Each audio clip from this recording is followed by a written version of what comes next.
कर्म संन्यास योग का वर्णन है।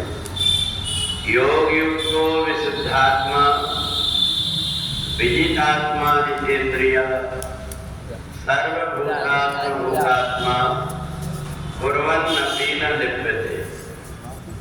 भगवान कहते हैं, हे अर्जुन, जो व्यक्ति कर्म योग से युक्त है उसका मन शुद्ध हो जाता है, इंद्रियों को जीत लेता है और अपनी आत्मा को संपूर्ण प्राणियों की आत्मा से मिला हुआ मानता है।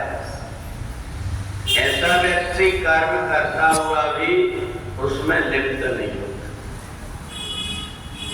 भगवान ने कर्म के श्रेष्ठ सिद्धांत को बताया कि यदि हमें ज्ञान हो जाए कि इदम सर्वगम ब्रह्म, हर जगह पर वह परमात्मा ही है, तो दूसरों से ईर्ष्या और द्वेष की भावना समाप्त हो जाती है। और इसलिए परमात्मा भी बार बार अनेक रूप अवतार लेकर के आते हैं और हमें ये ज्ञान कराते हैं कि जो कुछ भी तुम कर्म करते हो, इन कर्मों का प्रभाव तुम्हारे मन में पड़ता है, इंद्रियों में पड़ता है और बुद्धि में पड़ता है। इसलिए ऐसे कर्म मत करो जो ईर्ष्या और द्वेष से भरे हुए हो।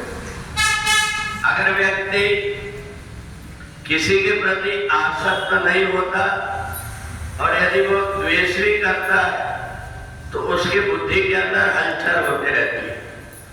अगर कोई किसी व्यक्ति ने अपने मित्र भी पाल करके रखा है, शत्रु भी पाल करके रखा है, तो शत्रु पालने वाला बड़ा घातक होता है। मित्र से थोड़ी देर मिल गया, बात पूछ लिया, हो गई बातें, परंतु अगर शत्रु जिंदा जिससे है, उठते बैठते वो शत्रुता की याद आते रहती है और उसकी बुद्धि भ्रमित होते रहती है। इसलिए भगवान ने कहा, योग युक्तो विशुद्धात्मा, तुम योग में अर्थात परमात्मा से जुड़ करके जीवन में तुम जो कुछ भी कर्म करोगे उन कर्मों से तुमको बंधन नहीं होगा। सभी प्रकार के कर्म करते हुए भी वह व्यक्ति निर्लिप्त रहता है जो अपनी इंद्रियों के प्रति आसक्ति नहीं रखता। जो व्यक्ति इदम सर्वगम ब्रह्म, हर जगह परमात्मा है मान लेता है, तो जो कुछ भी क्रियाएं होती है शरीर की, उन क्रियाओं को अपनी ना मान करके उसको एक संयोग मात्र मान करके अपनी इंद्रियों को जीत लेता है और इंद्रियों को जीत करके जब कर्म करता है तो व्यक्ति फिर परमात्मा के निकट पहुंच जाता है। अर्जुन ने भगवान से पूछा, इंद्रियों को जीत करके मन पवित्र कैसे करे? कहा, परमात्मा ने अनेक अवतार लेकर के आए। परमात्मा ने देखा कि जिस प्रकार से पुरुष है इसी प्रकार से संसार में स्त्रियां भी हैं।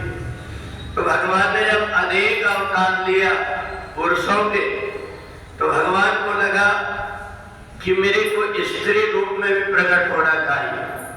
सारे देवताओं की शक्ति से एक जगह शक्ति इकट्ठी हुई और उससे आदि शक्ति भगवती जगदम्बा प्रकट हो गई और उन्हीं को हम अनेक नाम से मानते हैं।